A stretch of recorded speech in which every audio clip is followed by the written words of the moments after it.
All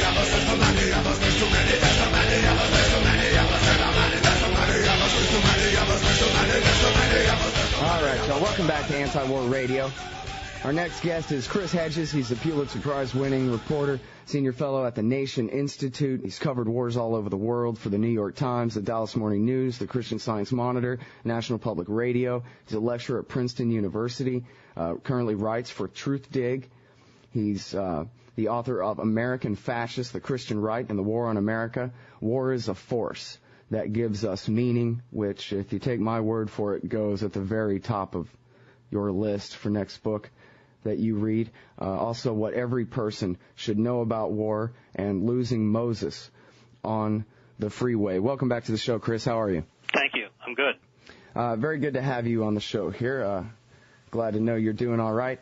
This is a great article that you have at Truth Dig here, one that I wish everyone would read. It's called Confronting the Terrorist Within. And basically what you're doing here is you're holding what I guess in this society amounts to a funhouse mirror up to the American people in order to show them the truth from that other point of view, a truth that seems so hard to grasp. And I guess I try to remember, when I was younger and just couldn't get my head around the idea that it mattered that foreigners being bombed as compared to Americans.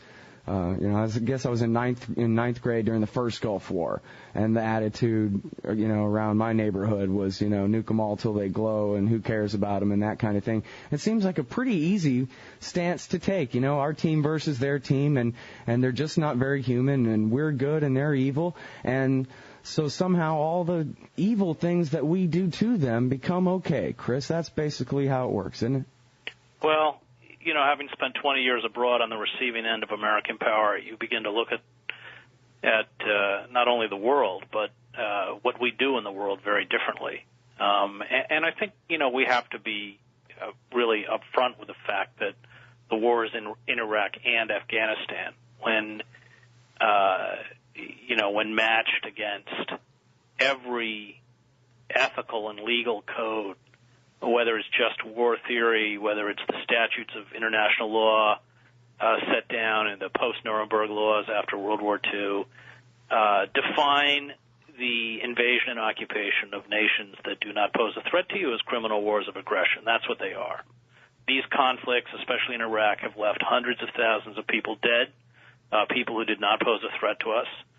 Millions of people have been driven from their home, and we have no moral or legal right to debate the terms of the occupation. That's just from a start.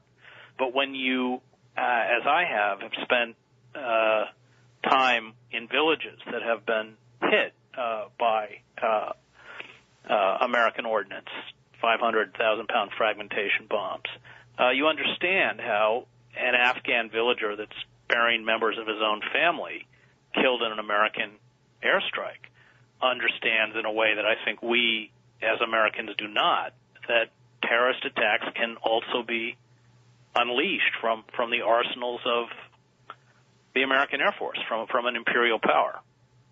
Yeah, and that really is the thing, right? Terrorism means acts of organized aggression by people who don't have a state anywhere to control, but would like one someday or something. But anything that a state does that is in the name of a response to that becomes somehow just blessed and legitimate because they're all terrorists after all.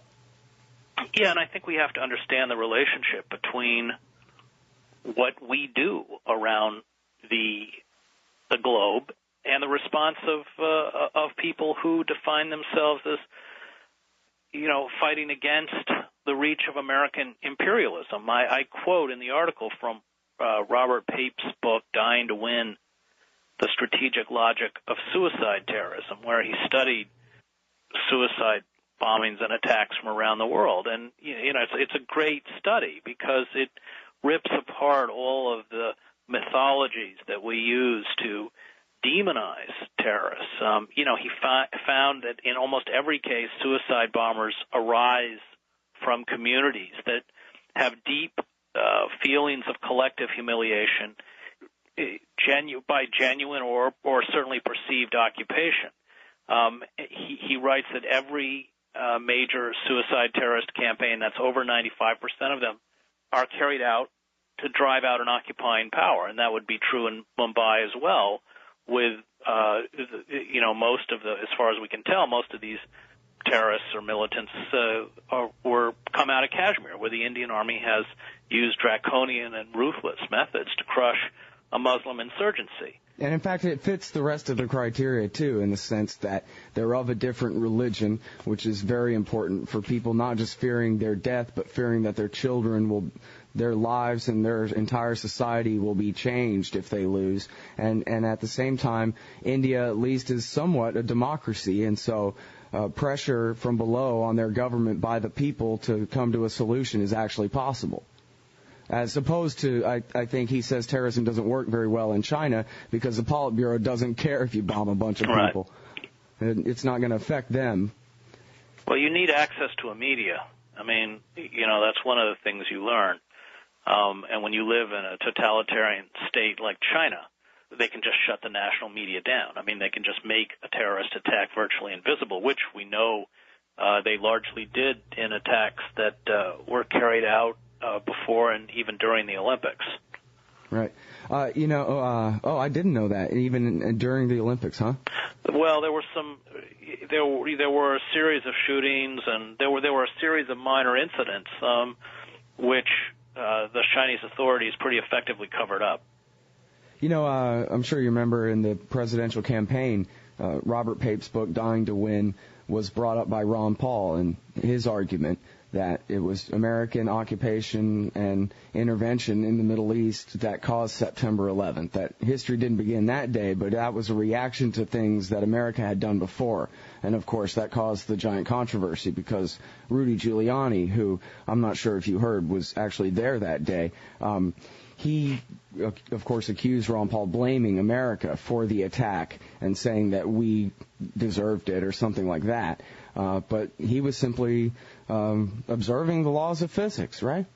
Yeah, I mean, look, with the Iraqi invasion of Kuwait in 1990, we sent over tens of thousands of troops.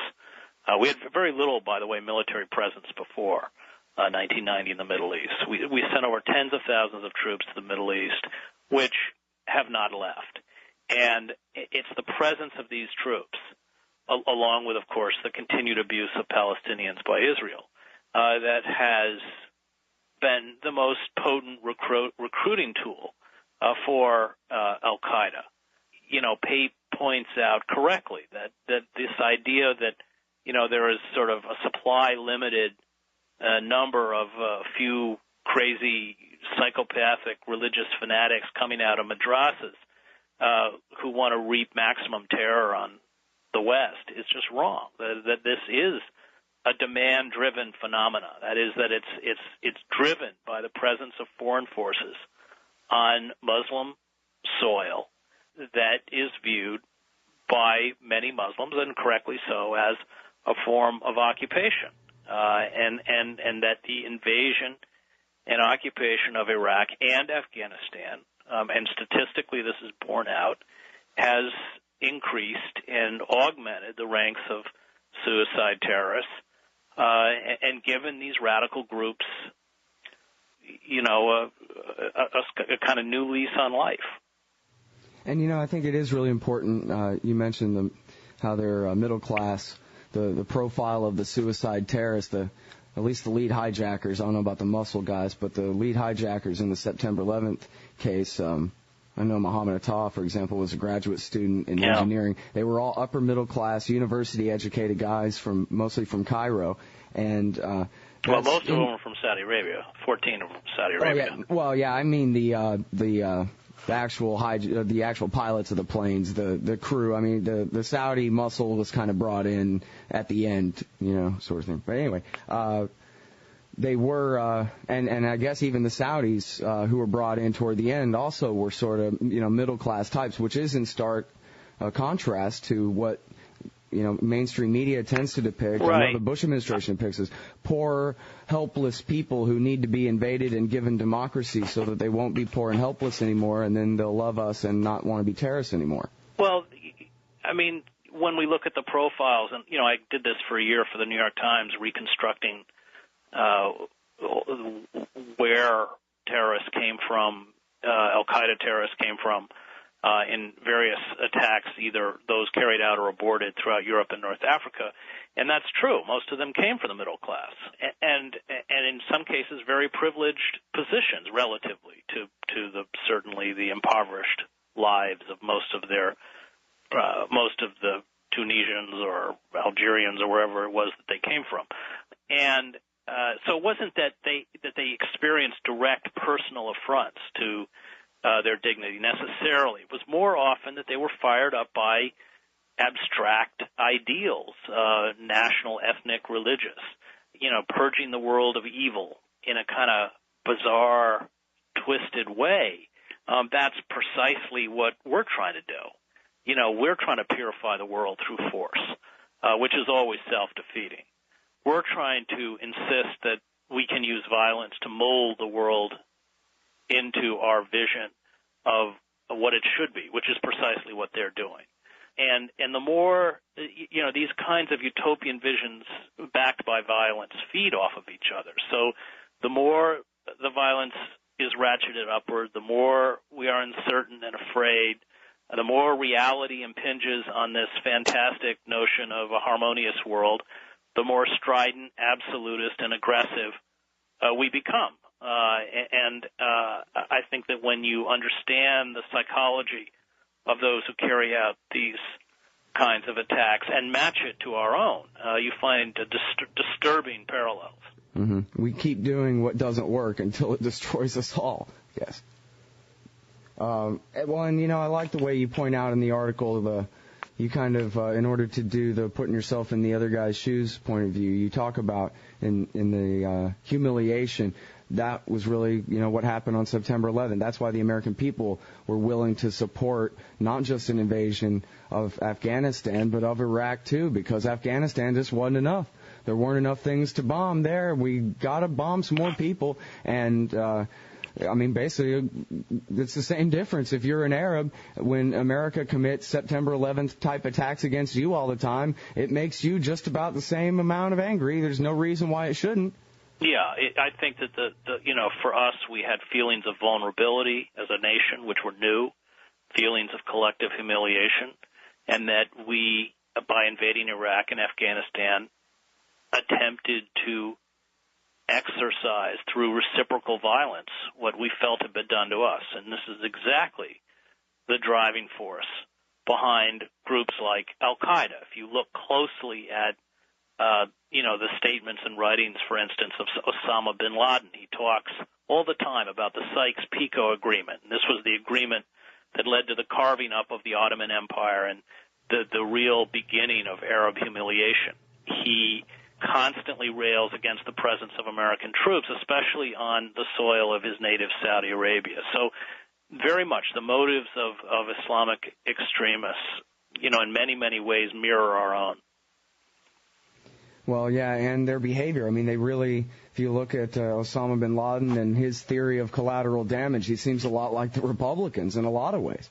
Of course, you've written a book about the American Taliban and the Christian right that really mirror their enemies in a lot of ways. Yeah, I think Karen Armstrong has written about this, I think, very intelligently. Fundamentalists, no matter what their political hue, whether they're Christian or Muslim or Hindu or Jewish, have far more in common with each other than they do with their co-religionists. Fundamentalism itself is, especially when fundamentalists believe that they can use violence to remove human impediments to a more perfect society, have far more similarities. They, in many ways, resemble the very people they're trying to destroy. Mm-hmm. And by the way, for the audience not familiar, this is not coming from Marxist atheist type by any means, right, Chris? No, it really was learned the hard way, which is standing on the other end of American ordinance around the world and watching what we did to other people. I'm a seminary graduate and, very anti-utopian, whether that's the utopianism of the left or the right. Yeah, well, and we talked with a minister yesterday here on the show by the name of Bill Barnwell, who is a Protestant minister who's very critical of the sort of pseudo-theology of the Left Behind series and worries of the end times and the Antichrist and discussing, the political influence of that particular faction of American Christianity. Do you think that's really still on the march, like when you wrote American Fascists, or do you think that the recent election marks any sort of real setback for that movement? No, I don't think. Well, I suppose the election marks a temporary setback, but the engine of the movement is personal and economic despair, primarily economic. And with the economic meltdown, you are seeing especially the working class of this country, driven to real desperation. And that is the fuel of this movement. It's almost like the Indian ghost dance or something. Well, there's a lot of that. I mean, because you're leaving a reality-based world which doesn't work for you, and to embrace a world of magic and divine intervention, and apocalyptic glory, and weird stories of the creation of the earth 6,000 years ago, and it's a fantasy, it's a mythology, and it's irrational, and that's what happens when people are pushed to an extent. To that extent, I mean, totalitarianism itself is a severance of from a reality-based world. The exaltation of the self, your own destiny determined either by history or God, and so I think that in fact the economic turmoil that we're undergoing is only going to empower the movement. These movements thrive on crisis, and they thrive on despair, and we've got lots of both right now. Yeah, that really has been, for me, the most striking thing of this last era, or maybe just kind of being an adult now and really seeing, I don't know to what degree it's always been this way, not just people who have different faiths and believe different things than me or whatever, but people really willing, adults, willing to, and masses of them together, entire kind of segments of society, it seems like, willing to completely escape to a fantasy world where, I heard that Barack Obama might be a friend of Osama bin Laden and an Al-Qaeda terrorist, and where, never mind all the million things that are true that would have to not be true for that in order to be the case. I mean, really, if he was a terrorist, why wouldn't the Democrats have nominated Hillary Clinton instead? I mean, come on. What we're talking about, just, comic book reality here for I don't know how many people, maybe everybody. Well, tens of millions of people in this country, who get all of their news and information and spiritual guidance and entertainment through this distorted prism of Christian radio and television. It's terrifying, and it is completely disconnected from the real world. Yeah, sorry to just kind of be so far afield here, but I had a friend in the county jail serving some time for a DWI, and he talked about the rough treatment that was given someone who was being uncooperative, but they basically tied him in a chair and put a leather mask over his face like Hannibal Lecter and all this, and just kind of left him tied up there. And it sort of brought to my mind, all the experiments where they prove how willing Americans can be, and just the drop of a hat to turn on each other. And, here these local sheriff's deputies basically are people in my neighborhood, and they're willing to tie a man down in a chair and leave him there for 6 hours, where, probably his spine is being bent out all out of shape. Apparently he was yelling over and over, "Why am I still in torture?"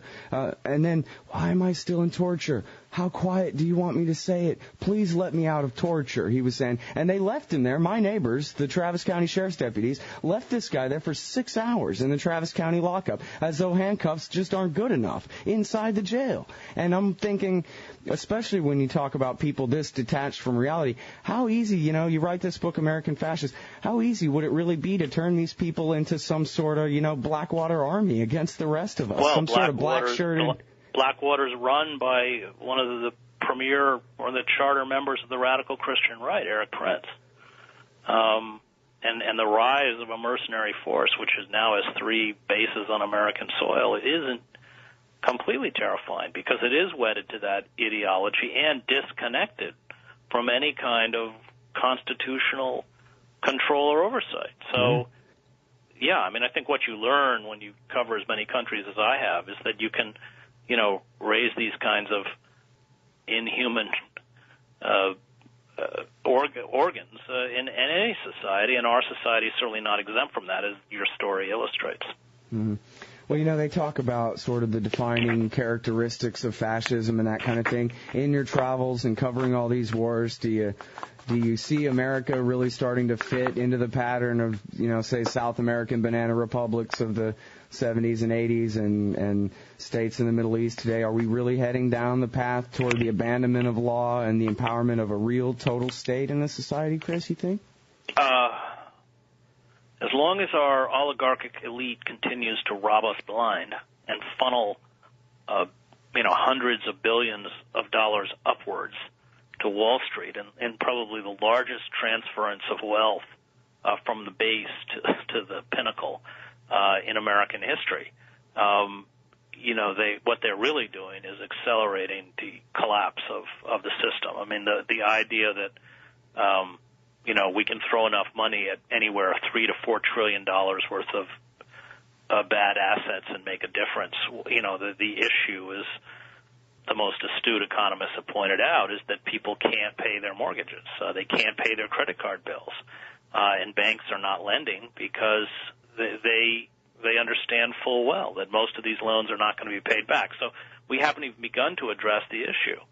And the longer we allow economic elites, all of them wedded to Wall Street, to continue this fantasy that we can sustain an economy through borrowing and consumption, that's the kind of disconnect from reality. The faster we accelerate our own internal disintegration.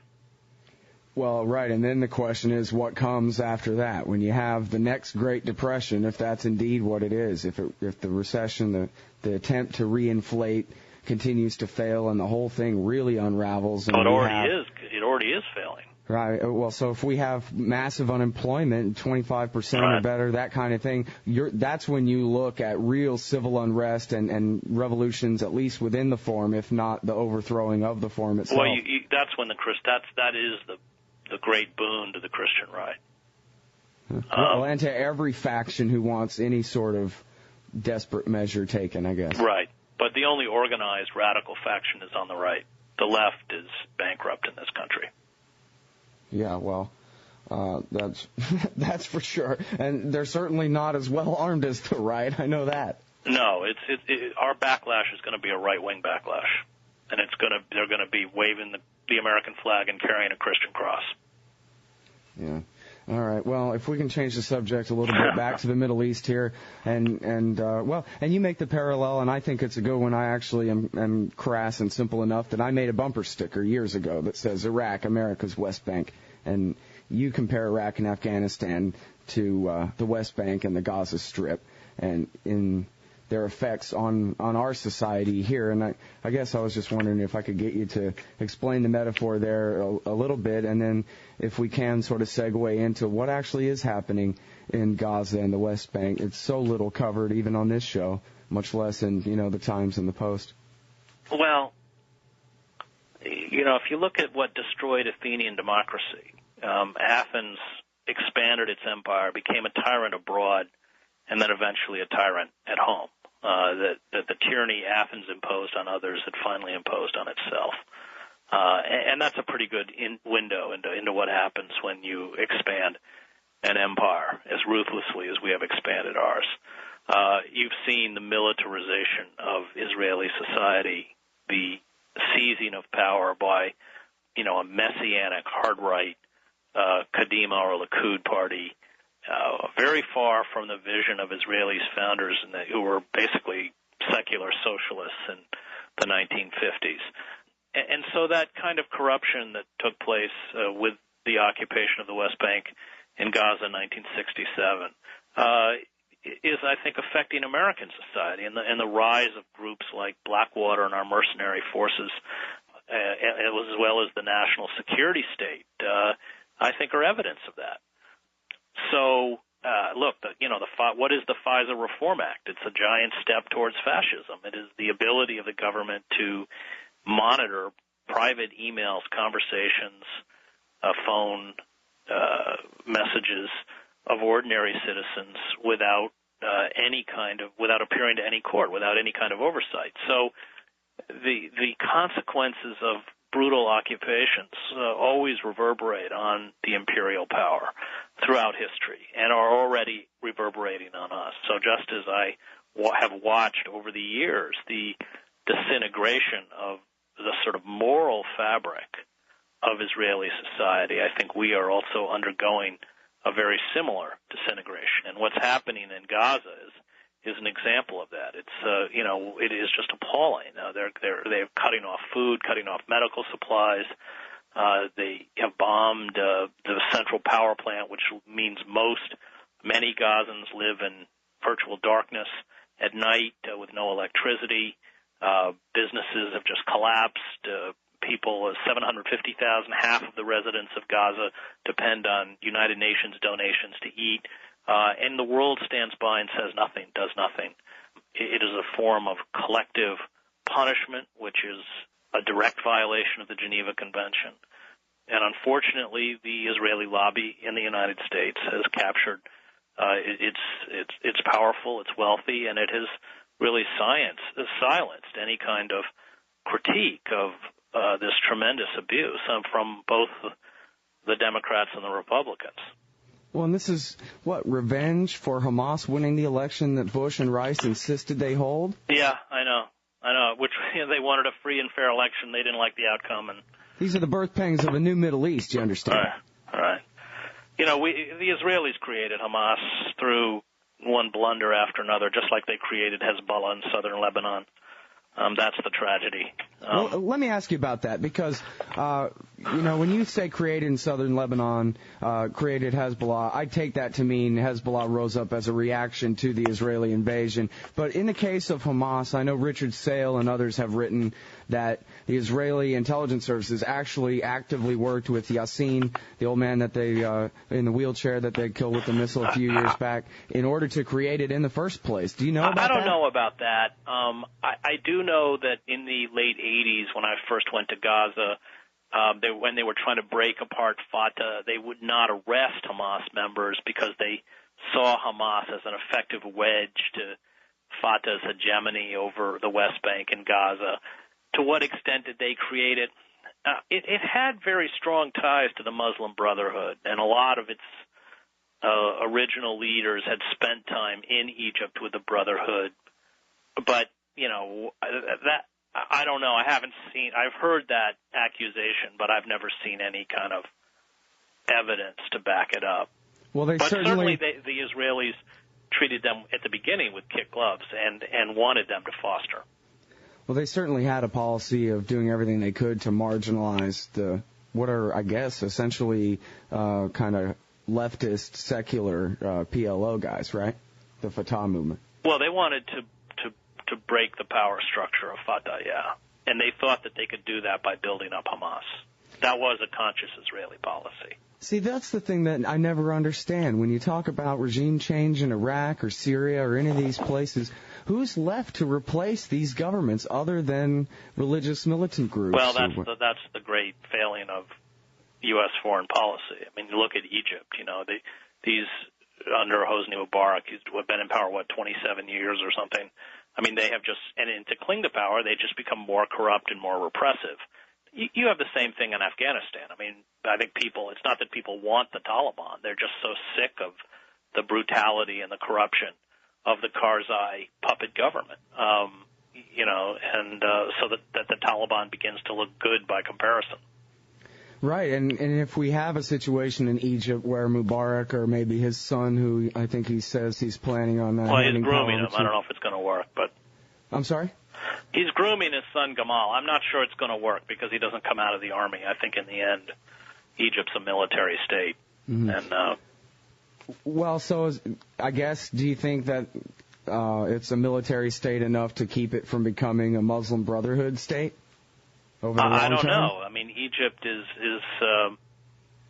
it has a very efficient secret police and a very brutal one, and that's sort of the glue that's holding the place together. Now, if you get a huge sort of global recession, Egypt can't take a lot more. So I don't know. I haven't been to Egypt for a few years, and but certainly Mubarak's hold on power is one that has really, at this point, is solidified almost solely by force. I mean, he's a deeply hated regime.